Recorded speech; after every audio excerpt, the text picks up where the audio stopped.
Limit n tend to infinity 1 plus 1/n whole to the power n, ये कहाँ पे convert करता है? It's convert to e। हाँ, इसके लिए देखो हम लोग एक जनरल वे पढ़ते हैं या जनरल फार्मूला पढ़ते हैं कि कैसे हम लोग निकालते हैं। इसको हम लोग लिमिट ऑफ फंक्शन से लेते हैं और ये आपका लिमिट ऑफ फंक्शंस भी निकालने में हेल्प करेगा। ये जो तरीका है हमारे पास, ना कि लिमिट ऑफ सीक्वेंस ही। अगर हमारे पास ऐसा कुछ हो, लिमिट एक्सटेंडिंग है F of X whole to the power G of X, और ये कुछ ऐसा हो रहा हो 1 की पावर 80 बनने का काम करे, देन जो लिमिट ऑफ ऐसा कुछ हम लोग निकालेंगे, limit X tends to A F of X की पावर जी ऑफ एक्स, एक इसकी इक्वल हो जाएगा e की power G of X into, और यहाँ पे क्या रहेगा, limit x tending to A, e की पावर में ही है एफ ऑफ एक्स -1, ये इसी के इक्वल होने का काम करेगा। ठीक है, अब इसी तरीके से हम लोग इसकी लिमिट निकालने का काम करेंगे। तो हमको क्या करेगा, लिमिट एक मिनट e की पावर लिमिट इन्फिनिटी, यहाँ पे आपके पास जी ऑफ एक्स क्या है, एन है। ठीक है, तो यहाँ पे हम लोग क्या करते हैं, इसको एन पुट कर देंगे इंटू एफ ऑफ एक्स क्या है 1 + 1/n माइनस, यही है ना हमारे पास। देखो 1 से 1 कैंसिल हो जाएगा और n से जब इसमें मल्टीप्लाई करेंगे तो हमारे पास क्या आ जाएगा, e की पावर 1, और limit n tend to infinity करेंगे तो 1 ही रहेगा, तो e आ जाएगा। ठीक, ये समझ में आ गया होगा। अब नेक्स्ट अगर हम लोग आते हैं इसी तरीके से क्वेश्चन पे, limit n tends to infinity 1 plus alpha by n whole to the power n, यहाँ पे अल्फा क्या है, alpha is a fix real number, कोई फिक्स नंबर हम लोग लेंगे ना, देन इम्प्लाइज दैट, हाँ, limit n tends to infinity 1 plus alpha by n whole to the power n going to e की पावर अल्फा। ठीक है, तो ये हमारे पास e की पावर अल्फा पे जाने का काम करेगा। इसमें कोई डाउट हो तो पूछ सकते हो आप लोग, नहीं है ना, सेम वही वे रहेगा हमारे पास।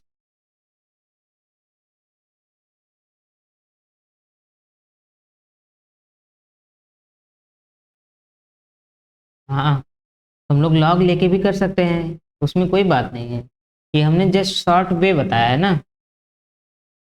आप लॉग लेके लगा सकते हैं, एल हॉस्पिटल लगा सकते हैं, जो भी आपके पास मेथड्स है वो सब चीज़ें आप ट्राई कर सकते हैं। बट अगर हमारे पास कोई क्वेश्चन ऐसा है तो उसको हम लोग क्या कर सकते हैं, ऐसे शॉर्ट वे से सॉल्व कर सकते हैं। ये मेथड जो हमारे पास बना उन्हीं सब तरीके से बना है। ठीक है, 1 की पावर n प्लस 2 की power n whole to the power n, इसकी लिमिट कहाँ पे जाएगी, इसको आप लोग बताइए। 2 पे, बहुत अच्छा। ठीक, अगर इसी तरीके से हम कहें, ये लिमिट कहाँ पे जाएगा हमारे पास, 2 पे जाने का काम करेगा। इसी तरीके से अगर हम लोग नेक्स्ट क्वेश्चन डिफाइन करें, limit n tends to infinity 1 की पावर n प्लस 2 की power n plus dot dot so on, नहीं, डॉट डॉट सो ऑन नहीं होगा, ऐसा होगा 3 की पावर n 5 की पावर n प्लस 10 की power n whole to the power n, then ये लिमिट कहाँ पे जाने का काम करेगा, हम्म, हाँ, बहुत सही। तो हमारे पास कहाँ पे जाने का काम करेगा,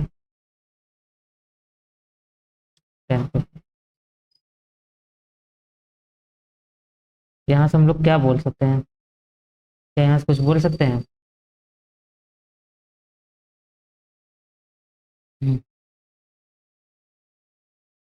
जो सबसे बड़ा है नंबर होता है। तो अगर हम लोग ऐसा कुछ करें, बाई मेथड निकाला भी जा सकता है। ये कहाँ पे जाएगा? ये 10 पे गया है। ठीक है। तो अगर हम लोग ऐसा कुछ करते हैं, limit N tends to infinity alpha one की पावर एन, अल्फा टू की power N plus alpha K की पावर एन। यहाँ पे अल्फा क्या है, मतलब सॉरी के क्या है? K is a fix natural number. Fixed natural number, कोई फिक्स नेचुरल नंबर है। ठीक है। Then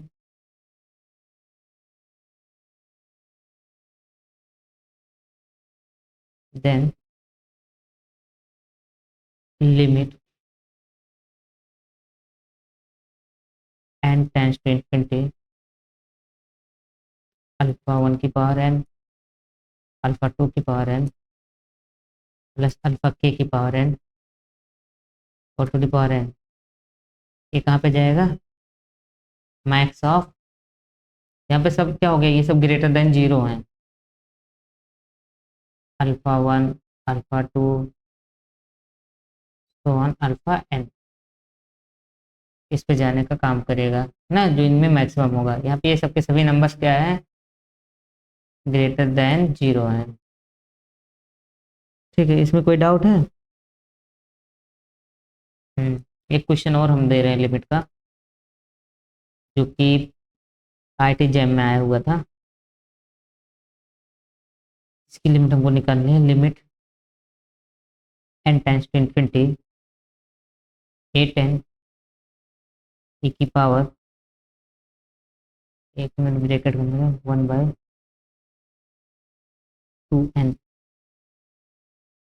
-1 two sine 1/2n plus cos mod sine 1/2n। इसकी लिमिट क्या आएगी? आंसर कीजिए आप लोग।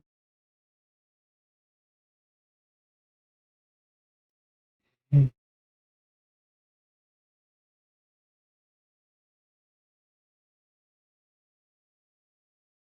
तो इसकी लिमिट बताइए क्या है? हाँ,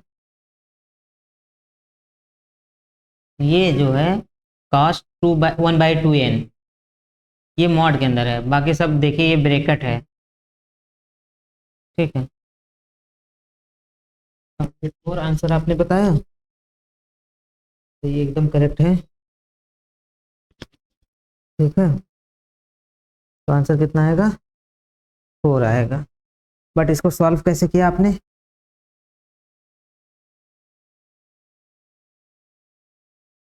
हाँ, उसके बाद हम्म हम्म,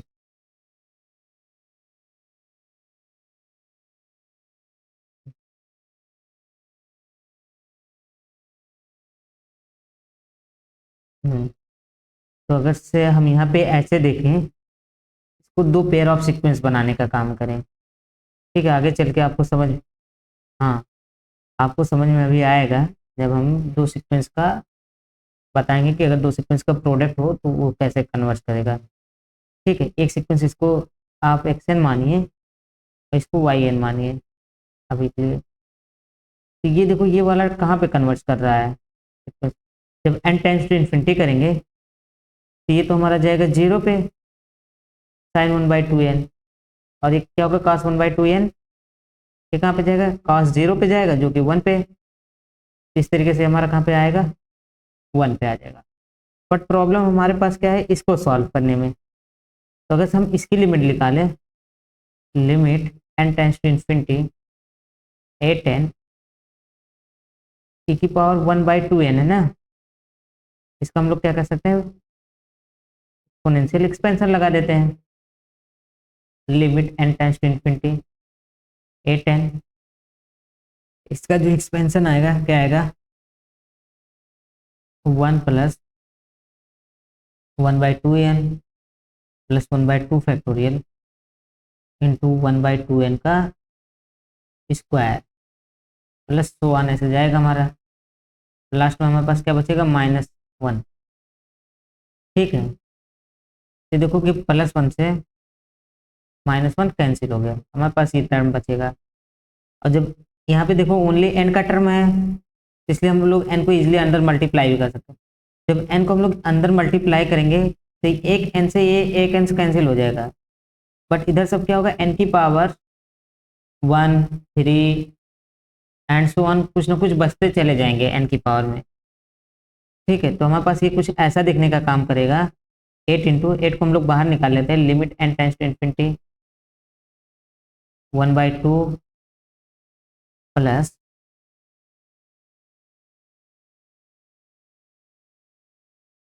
1/2 फैक्टोरियल इंटू 1 बाई क्या हो जाएगा 4n प्लस ऐसे 100 जाता चला जाएगा, सब में n ही रहेगा ना। और जब n टेंड्स टू इन्फिनिटी करेंगे ये सब कहाँ जाएंगे, 0 पे, और ये जाएगा हमारा 1/2 पे। इस तरीके से हमारे पास ये क्या आ जाएगा, 8 इंटू 1/2 जो कि 4 है। अभी हमने वाई एन की लिमिट निकाली थी, ये 1 आया था, तो limit n tends to infinity जो गिवन सीक्वेंस था आपके पास। ठीक है, अगर इसको हम चाहें तो जेड मान लेते हैं, तो क्या मान लेते हैं, जेड, जेड एन मान लेते हैं।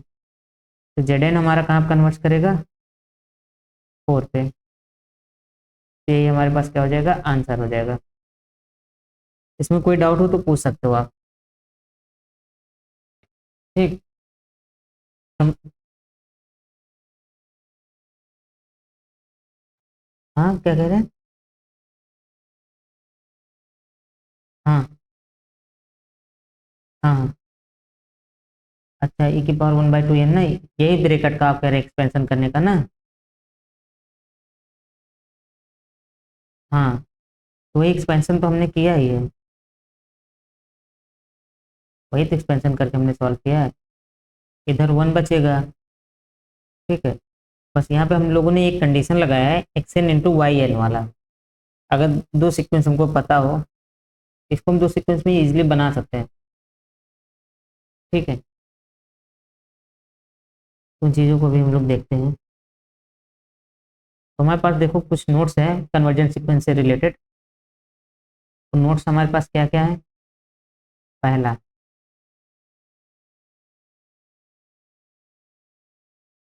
If xn greater than or equal to 0। ठीक है, for all n belong to natural number,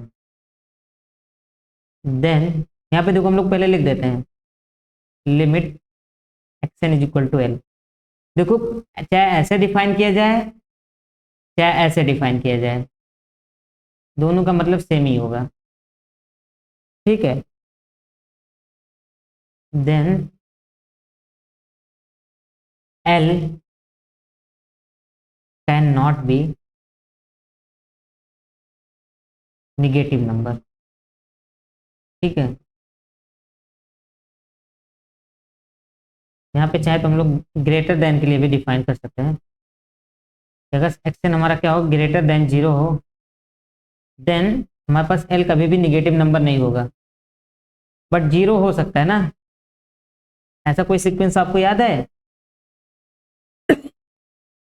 जो कि पॉजिटिव टर्म का सीक्वेंस हो बट कन्वर्ट 0 पे कर रहा हो, बताइए। हाँ, 1/n ले सकते हैं हम लोग। सेकेंड हमारे पास क्या होगा, if xn is equal to l and, यहाँ पे सॉरी लिमिट ऑफ एक्शन जाएगा,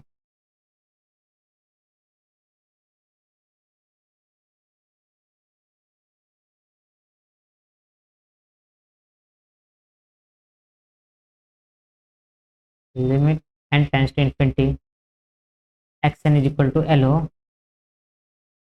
जो कि क्या हो, लेस देन जीरो हो, and L is less than zero, then there exist M belong to N such that xn less than 0 for all n greater than or equal to m।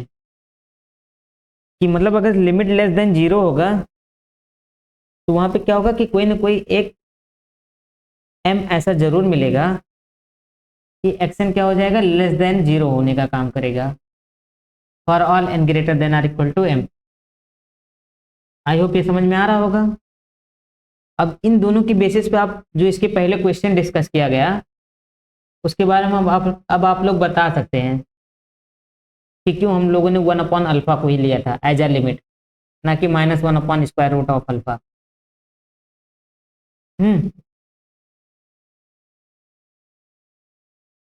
Next हमारे पास जो कि important theorem है, ठीक है, इसको हम लोग स्टार भी बना सकते हैं।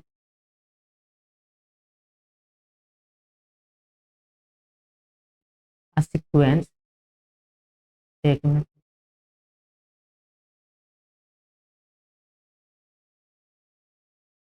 a sequence cannot converge या convergent convert to more than one limit।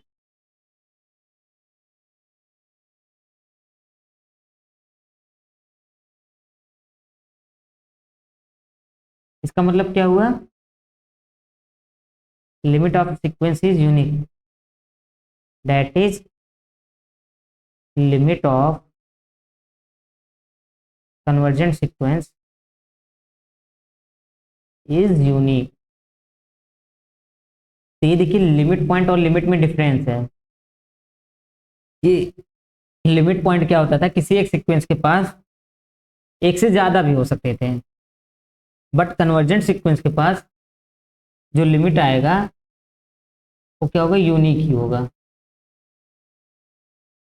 ठीक है। और हम लोगों के पास जो लिमिट है वो क्या है, एक लिमिट पॉइंट ही है सीक्वेंस का। हम लोग यहाँ ब्रैकेट में लिख लेते हैं, limit L of convergent sequence is the limit point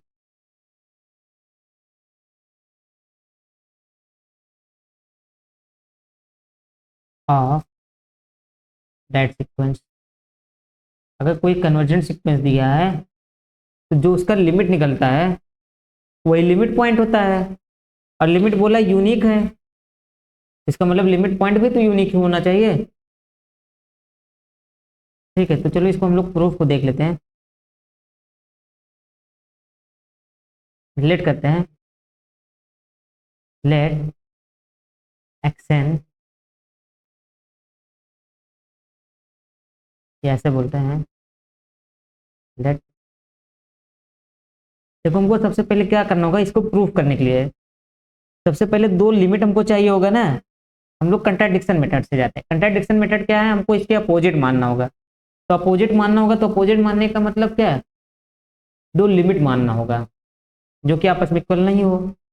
तो लेट करते हैं, let L and L dash be two limit of a convergent sequence X N, इसके दो लिमिट हो। देन अब देखो लिमिट की डिफिनीशन से क्या बोलते हैं, then for epsilon greater than zero, यहाँ पे और एक चीज लिख लेते हैं, क्योंकि एल एंड एल डैश दो लिमिट हैं सीक्वेंस एक्सटेंड के, such that at L not equal to होगा एल डैश। ये तो होना चाहिए ना, तभी तो हम लोग बोलेंगे ना कि दो लिमिट पॉइंट है जो कि आपस में इक्वल नहीं है, तो इंप्लाइज दैट इनकी वैल्यू भी कुछ होगी।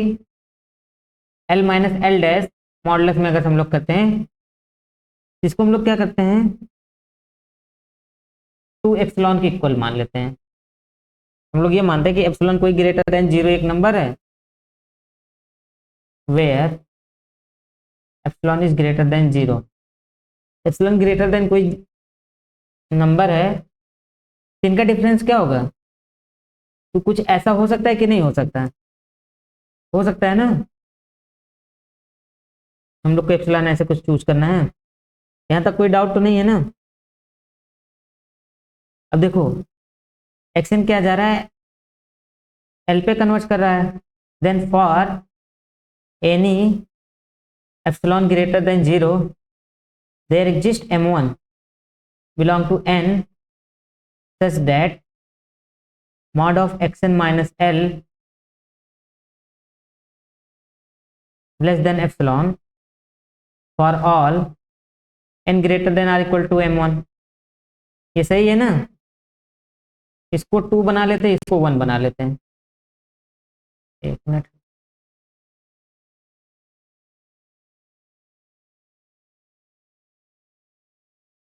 देखो यहाँ पे हमने क्या किया है, हमने सिर्फ कन्वर्जेंट सीक्वेंस की डेफिनेशन यूज की है, जो कि मैंने इसके पहले आपको पढ़ाया है। इसको 1 बना लेता हूँ मैं, और ये 2 हमारे पास।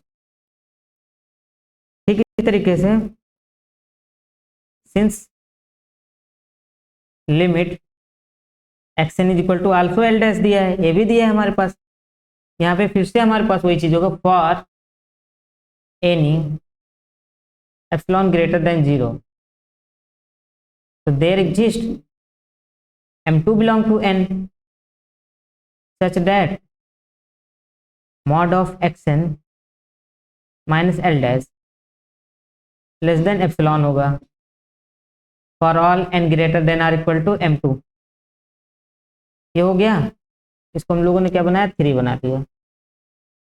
अब देखो 2 एंड 3 से अगर मैं ऐसा कुछ करता हूँ, एक m लेता हूँ, m is equal to max of m1 comma m2। तो हम लोगों ने क्या किया, m को मैक्सिमम लिया m1 और m2 में से। देन ये हमको क्या इंप्लाई करेगा, देन 2 एंड 3 होल्ड। ठीक है, तो देखो अगर हम लोगों ने m को मैक्सिमम ले लिया तो 2 एंड 3 होल्ड करेगा for all n greater than or equal to m के लिए। ऐसा हो जाएगा ना, इसमें कोई डाउट हो तो बोलो, एक एक लाइन को समझो आप लोग। नाउ अब हम लोग क्या करते हैं, mod of l minus L dash निकालने का काम करते हैं।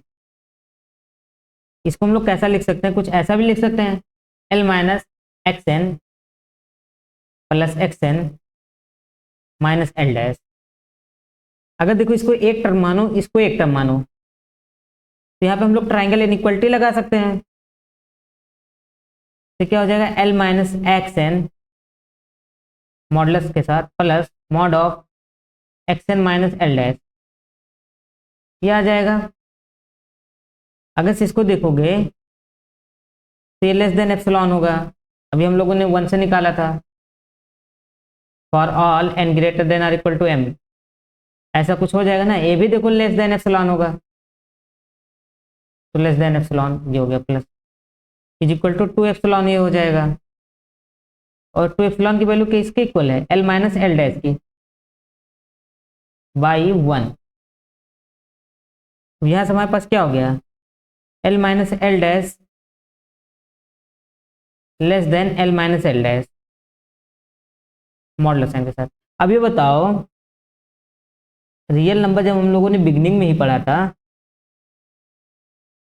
तो तभी मैंने बताया था कि रियल नंबर के पास एक प्रॉपर्टी है, ए कभी भी लेस देन ए नहीं हो सकती है ना। ऐसा पढ़ा था हम लोगों ने कि नहीं, बोलिए।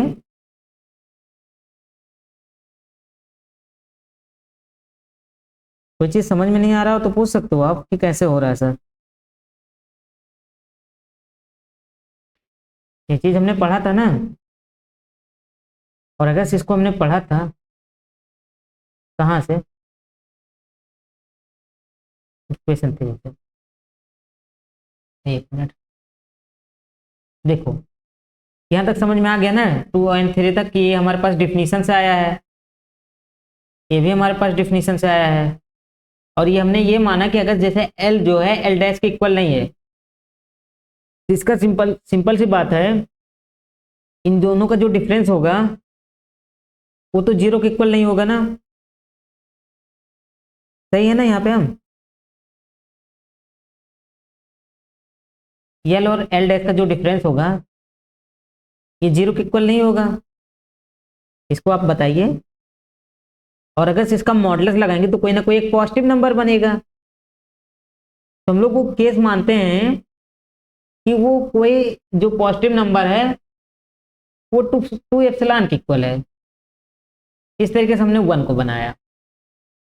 और इक्वेशन 2 हमारे पास कैसे बना, अगर एक्सन हमारा एल पे कन्वर्ट कर रहा है तो कन्वर्जेंस सीक्वेंस की डिफिनीशन हमको क्या बोलते हैं, mod of X N minus L less than epsilon होना चाहिए for all N greater than or equal to m1। यहाँ पे जो हम लोग वहाँ पे m मानते थे उसी को मैंने m1 से यहाँ पे रिप्लेस किया है, बिकॉज हम तो कोई फिक्स एक बता नहीं सकते ना, क्योंकि 2 लिमिट आ रही है, इसलिए हम लोगों ने एक दूसरा फिर m2 भी माना। ठीक इसी तरीके से m2 भी आया। यहाँ तक समझ में आ रहा कि नहीं कि 3 तक कि कैसे लिखा गया है ये लाइन, बताइए अगर आ गया हो। हेलो, ये इक्वेशन 3 समझ में आ गया कैसे लिखा गया ना, क्योंकि देखो जब हम लोगों ने कन्वर्जेंस सीक्वेंस की डिफिनीशन पढ़ी थी हमने ये बोला था X N converges to L, तो हमको क्या इंप्लाई करता है कि for any epsilon greater than 0 there exist m belong to n such that mod of xn minus l less than epsilon for all n greater than or equal to m। ये हम लोगों ने as a definition पढ़ा था convergence sequence का, ठीक है, ये चीज हमने पढ़ा था, यहां तक हमने वही लिखा। अब हम लोगों ने क्या किया कि m को मैंने ऐसा माना जो maximum of m1 comma m2 हो रहा हो। तो अगर देखो जब ये मैक्सिमम पे जाएगा तो क्या होगा, 2 और 3 दोनों को होल्ड करने का काम करेगा।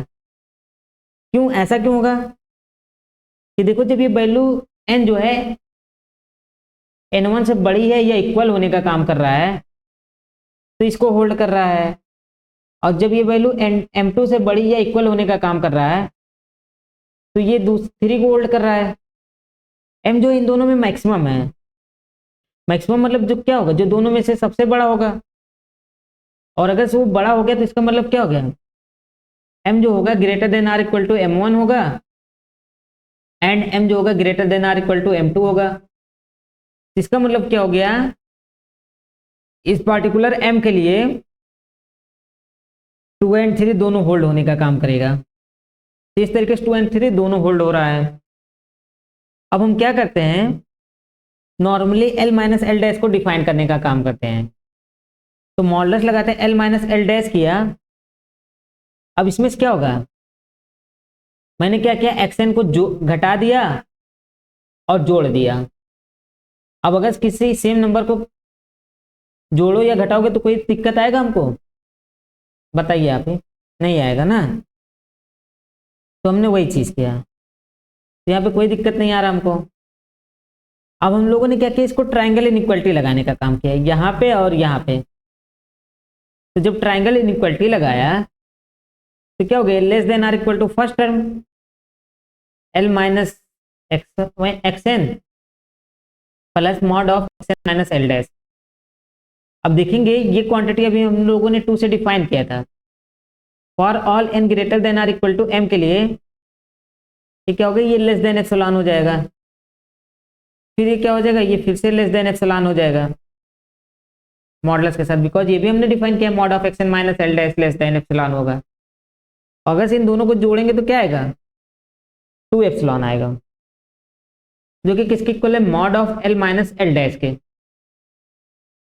और ये देखो इसके पहले इधर हमने माना था mod of L minus L dash, और ये कहाँ से आया, बाई 1। तो क्या हो रहा है, mod of L minus L dash less then mod of L minus L dash. तो ये बताओ, जब हम लोगों ने रियल नंबर्स पढ़ा था शुरुआत में ही, मैंने इसकी प्रॉपर्टी को एक बताया था ना कि ए कभी भी लेस देन ए नहीं होगा, इसको हमने बताया था ना।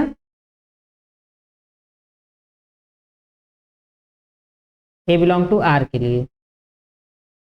तो इस तरीके से कि हमको क्या दे रहा है, एक कंट्राडिक्शन दे रहा है, एब्सर्ड कंडीशन दे रहा है, ऐसा पॉसिबल ही नहीं है। सो ये क्या इंप्लाई करेगा, L is equal to L dash हमारे पास होना चाहिए, और यही चीज हम लोगों को करना है। ठीक है, तो अगर लिमिट ऑफ सीक्वेंस निकालते हैं तो क्या होता है, यूनिक होता है।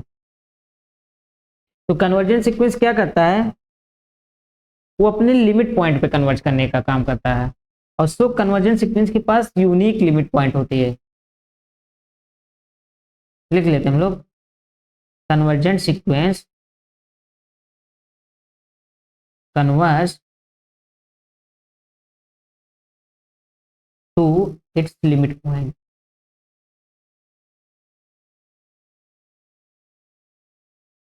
अब ये हमको क्या इंप्लाई करेगा, implies that limit point of convergent sequence is unique।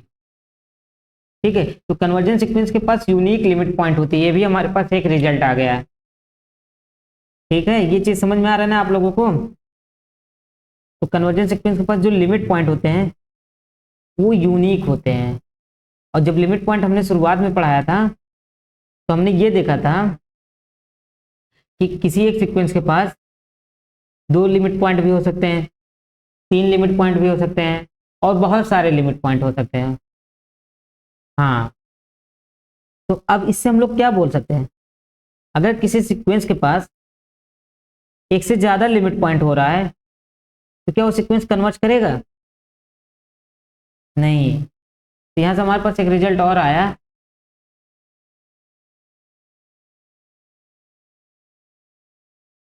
If a sequence has more than 1 limit point,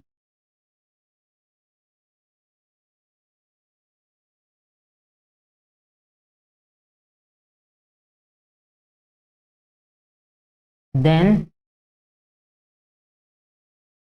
sequence is not convergent। ठीक है, अगर सीक्वेंस के पास एक से ज्यादा लिमिट पॉइंट आ रहे हो तो सीक्वेंस कन्वर्जेंट नहीं होगा।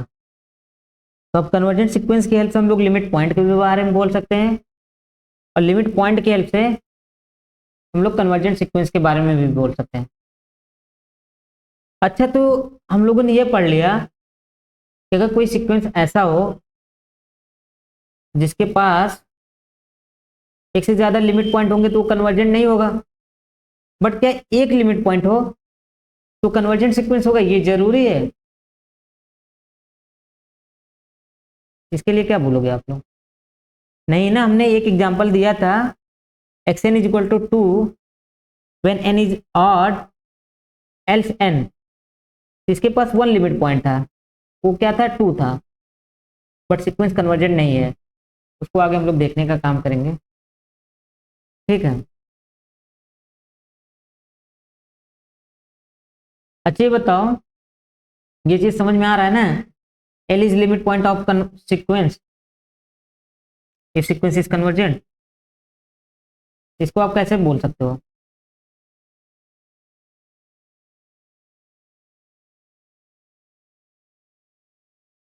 ठीक है, थोड़ा सा इसको देखने का काम करो, थ्योरम बोल सकते हो या ऐसे बोल सकते हो, इफ एक्स एन या ऐसे लिखते हैं limit xn is equal to l implies that l is limit point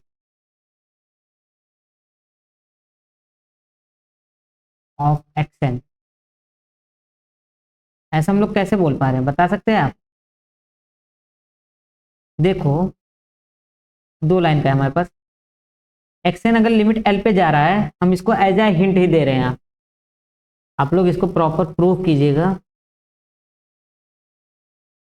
हम सिर्फ थिंकिंग देना चाहते हैं। तो हिंट हमारे पास क्या है, अगर xn l पे कन्वर्ट कर रहा है तो क्या होगा, mod of xn minus L less than epsilon होगा for all n greater than or equal to m होगा।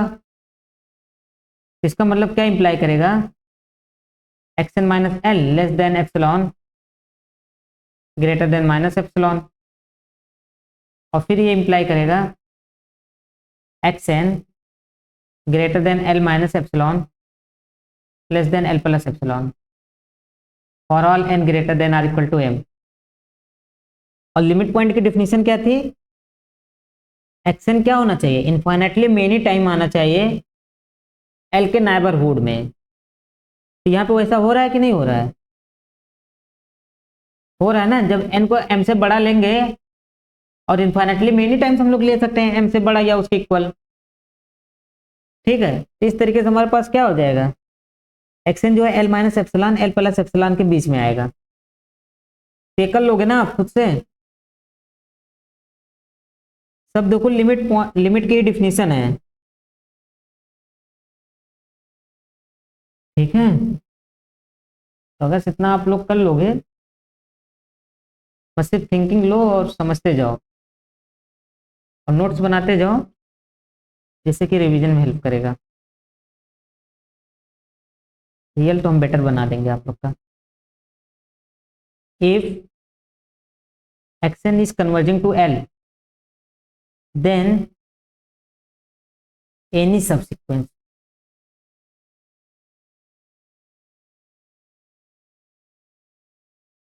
of xn converges to l, ठीक है। कि अगर xn l पे कन्वर्ट करता है, तो xn का कोई भी सबसिक्वेंस लेंगे, वो भी कहाँ पे कन्वर्ट करेगा, l पे ही कन्वर्ट करेगा। इसको आप लोग खुद से ट्राई करिएगा प्रूफ करने का, बुक में दिया है, इजीली आप लोग को मिल जाएगा।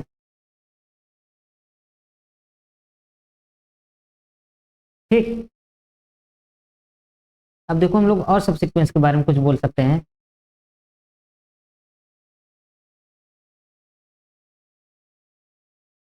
If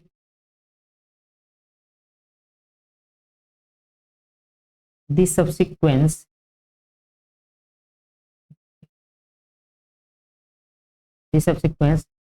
x2n and x2n minus 1 of sequence xn converts to same limit l,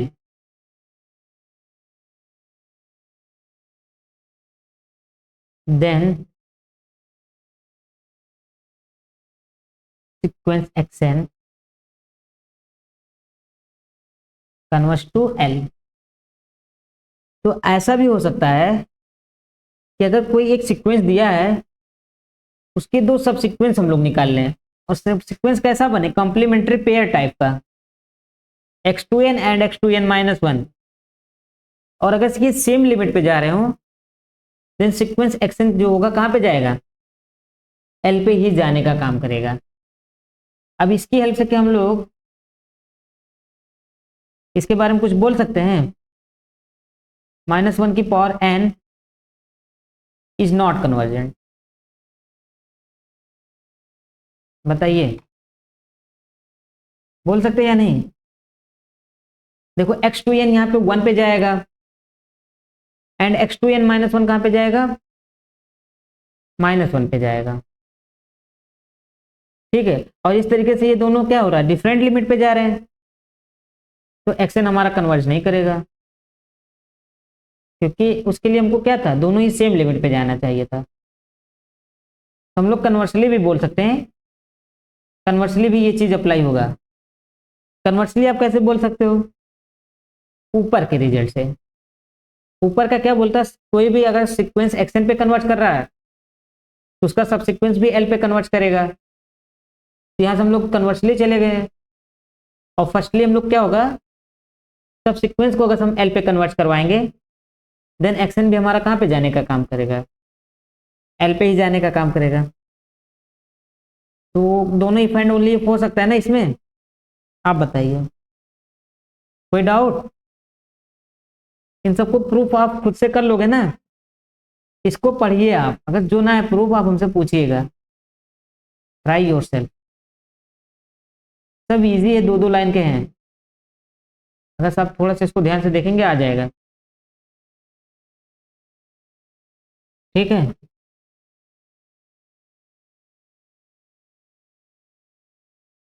next हमारे पास जो कि इंपॉर्टेंट है, every convergent sequence is bounded.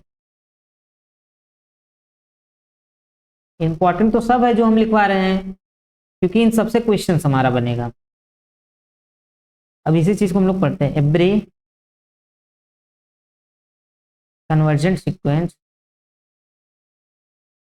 Is bounded.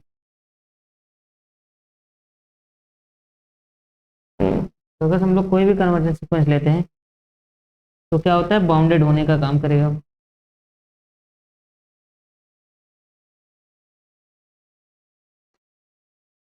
अब बताइए इसको हम लोग कैसे प्रूव करेंगे, कोई आइडिया आ रहा है आप लोग के दिमाग में कि हम लोग को पहले तो एक लाइन सोचना क्या चाहिए, जो भी सोचना हो वही बोल दीजिए।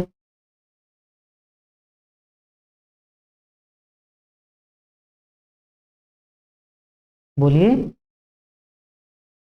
क्या हम लोग बोल सकते हैं, लेट करते हैं, let X N is convergent sequence such that limit of xn, या limit n tends to infinity हम लोग कहें, xn is equal to l। Then क्या होगा, अब देखो कन्वर्जेंट सीक्वेंस की डिफिनेशन हमको क्या बोलती है, then for any epsilon greater than 0 there exist m belong to n such that mod of xn minus l less than epsilon होगा for all n greater than or equal to m के लिए। यहां तक तो हम सही है ना। अब क्या होगा, अगर हम इस मॉडल्स को ब्रेक करेंगे, तब देखो सब पीछे की चीजें जितना पढ़ाया हमने, ऐसा नहीं कि प्रूफ में कोई एक्स्ट्रा आपको पढ़ना है, जितनी पीछे की चीजें पढ़ाएं वही सब चीजें हैं, बस उसी को हमको इम्प्लाई करना है। तो ये क्या हमको इम्प्लाई करेगा, mod of x N minus l greater than minus epsilon less than epsilon. अभी क्या हमको इम्प्लाई करेगा कि minus epsilon plus l less than x n which is less than l plus epsilon, implies that xn is greater than l minus epsilon but less than l plus epsilon। ऐसा भी हमारे पास हो रहा है। यहाँ पे अब हम लोग क्या करते हैं, देखो क्या होगा, for all n greater than or equal to m के लिए, for all n greater than or equal to m के लिए, ये अभी इतने टर्म के लिए डिफाइन हो रहा है कि xn जो है इन दो वैल्यूज के बीच में लाई करेगा। बट अभी हमारे पास क्या होगा, x1 x2 x3 and xm minus 1 के लिए हमको पता नहीं क्या हुआ है। ठीक है, तो हम लोग वही करते हैं, डिफाइन करते हैं, define k1 is equal to minimum of x1 comma x2 dot dot so on xn minus xm minus 1, और यहाँ पे क्या हो जाएगा l minus epsilon, and k2 is equal to maximum of x1 comma x2 comma dot dot xm-1 और यहाँ पे l plus epsilon होगा। तो हमने दो नंबर्स डिफाइन किया, एक k1 और एक k2। तो इन सब में जो मिनिमम होगा वो हमने k1 को बनाया। अगर से मिनिमम हो रहा है इन सब में मिनिमम, तो xn तो देखो l माइनस एप्सिलॉन से बड़ा ही है, तो xn जो होगा k1 से भी तो बड़ा हो जाएगा, बिकॉज वो तो इन सब में मिनिमम है। इसका मतलब वो l माइनस एप्सिलॉन से या तो छोटा होगा या तो उसके इक्वल होगा k1। तो इंप्लाइज दैट क्या होगा, k1 less than xn। And इसी तरीके से जब हम k2 जो डिफाइन किया वो मैक्सिमम डिफाइन किया है, यानी k2 क्या होगा, l प्लस एप्सिलॉन से बड़ा या उसके इक्वल होने का काम करेगा। इस तरीके से xn क्या हो जाएगा, लेस देन k2 होने का काम करेगा for all n belong to natural number. Because देखो m तक तो हमको पता था m से बड़े जब होंगे, बट 1 से m के बीच में नहीं पता था। और 1 से m के बीच में कौन हमको बता रहा है, ये जो हम लोगों ने नेक्स्ट डिफाइन किया है। इस तरीके से xn क्या हुआ, k1 और k2 के बीच में आ रहा है। और इस तरीके से हमारे पास जो सीक्वेंस आएगा, सो xn इज बाउंडेड सीक्वेंस। बताओ इसमें कोई डाउट हो तो पूछ सकते हो आप हमसे, कोई डाउट है। बाउंडेड सीक्वेंस प्रूफ हमारा सही से हो गया ना। अब यहां से हमारे पास एक कोरोलरी क्या आएगी, if a sequence is unbounded then it is not convergent. If a sequence is unbounded then sequence is not convergent। इसमें कोई डाउट हो तो आप पूछ सकते हो हमसे।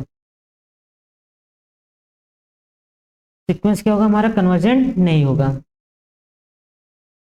यहां तक सही है ना। बट कन्वर्स क्या है, अबव थ्योरम थ्रू होगा। एग्जाम्पल क्या है आपके पास, हाँ हाँ, इज नॉट ट्रू। एग्जाम्पल में हमारे पास क्या है,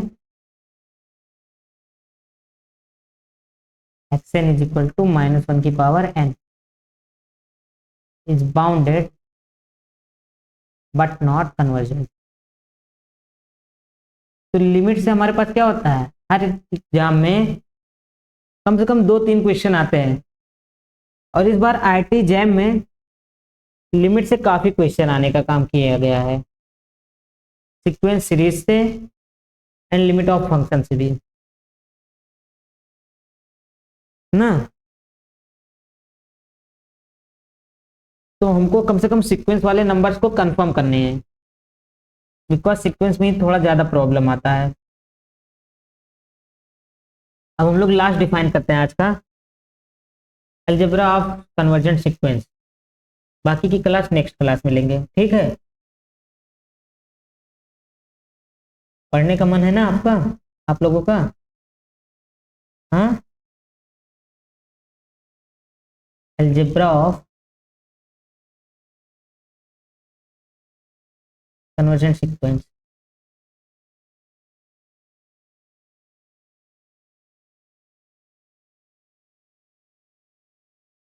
यहाँ से हम लोग क्लियरिटी के साथ बोल पाएंगे कि कौन सी चीज किसको इम्प्लाई कर रहा है।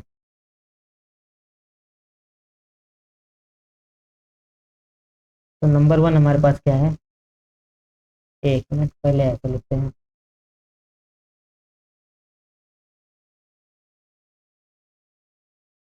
If limit x tends to l and limit y n tends to L dash, then हमारे पास फर्स्ट जो आएगा limit of x N plus minus y n tends to l plus minus L dash. ठीक है, और दूसरा हमारे पास क्या होगा, if c belong to R then limit of c dot x n, ये कहाँ पे कन्वर्ट करेगा, सी डॉट एन पे। थर्ड हमारे पास आएगा limit of x n dot y n, ये कहाँ पे कन्वर्ट करेगा, एल डॉट एल डैश पे। फोर्थ हमारे पास डी जो आएगा limit of x n upon y n, ये कहाँ पे जाएगा, एल अपॉन एल डैश पे। यहाँ पे लेकिन हमारे पास कुछ कंडीशन होनी चाहिए ना। हाँ, provided y n not equal to zero for all n belong to natural number. और क्या होना चाहिए, and limit y n is equal to L dash not equal to zero हो। पांचवा हमारे पास जो है limit of mod of x n, ये कहाँ पे जाएगा, ये कन्वर्ट करेगा मॉड ऑफ एल पे, but converse is not true. इसके लिए क्या बोलेंगे आप लोग, कि इसका कुछ एग्जांपल है आपके पास। हाँ, कि अगर एक्शन कन्वर्ट कर रहा है तो मॉड एक्शन कन्वर्ट करेगा, वो भी कहाँ पे कन्वर्ट करेगा, मॉडल पे। बट एज एग्जाम्पल हम लोग देखेंगे x N is equal to minus one की power n, implies that mod of xn is equal to mod of minus one की पावर n, जो कि कहाँ पे जाने का काम करेगा, वन पे कन्वर्जेंट हो रहा है। But xn is not convergent. ठीक है, इसमें कोई डाउट हो तो बोलिए आप, कि एक्शन कन्वर्ज करेगा तो मॉड एक्शन भी कन्वर्ज करेगा, बट मॉड एक्शन कन्वर्ज करेगा तो जरूरी नहीं है एक्शन कन्वर्ज करे। तो आज इतना ही रहने दे।